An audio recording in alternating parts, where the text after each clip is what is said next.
Hi, everyone. This is our project exploring health access, disparities, and interventions in New Haven. For our initial assessment of New Haven's resources, we determined that disparities in healthcare and access and outcomes was a significant issue in New Haven.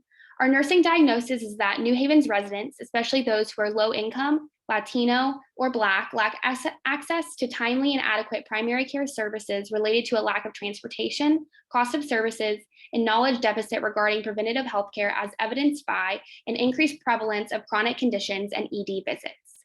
This relates to a few of the Healthy People 2030 goals, including reducing the proportion of people who can't get medical care when they need it, and increasing the proportion of people with a usual primary care provider.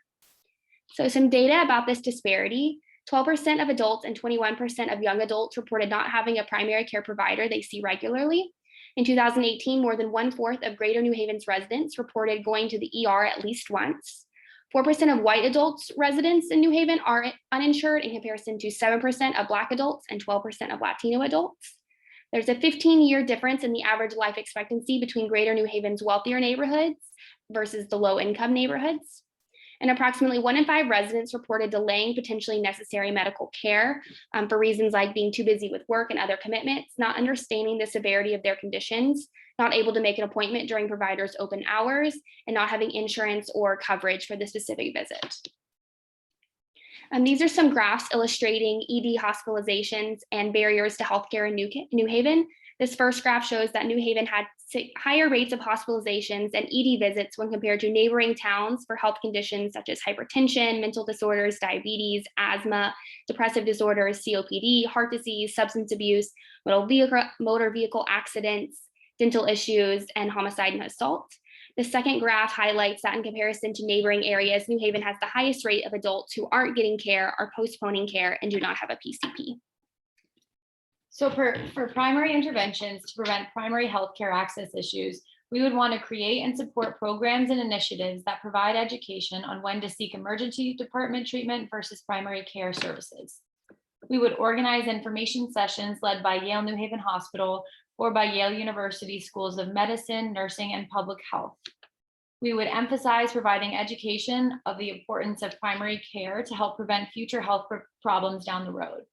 This includes discussing with members of the community the importance of healthy eating and frequent exercise. To do this, we would work to identify groups currently at risk for having access issues by visiting places like local food pantries, homeless shelters, and the New Haven Green.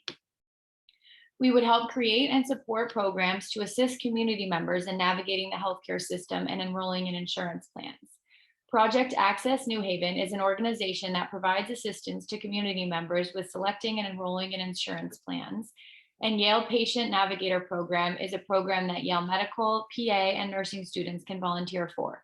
Its goal is to identify and address barriers to care by connecting patients to community-based health and psychosocial resources, and to increase communication between patients, students, and healthcare providers. Finally, we work to provide up-to-date resources to patients regarding ways to get to and from their healthcare appointments.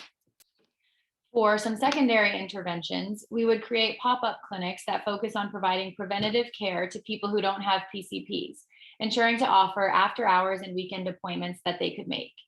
Examples of this include vaccination clinics on the Green, which some fellow nursing students will be doing for their community health clinical this summer. And there's also the FEMA mobile vaccination clinic. These clinics would also offer blood pressure and blood sugar checks, attempting to catch chronic conditions early to ensure timely diagnosis and treatment. We would aim to offer free preventative medications to patients that can't afford them, including vitamins, baby aspirin, and contraceptives. Finally, for tertiary interventions, we would support community-based clinics that manage existing chronic conditions and complications for patients without access to healthcare. Examples of these clinics include the Haven Free Clinic, which has a department called the Chronic Disease Management and Education that focuses on education and treatment for patients with type 2 diabetes. And there's also Fairhaven Community Healthcare and the Cornell Scott Hill Health Center. We would also implement ways to promote the coordination of social service referrals for patients seen inpatient to ensure proper follow-up is achieved after inpatient and emergency treatment. And here's our references.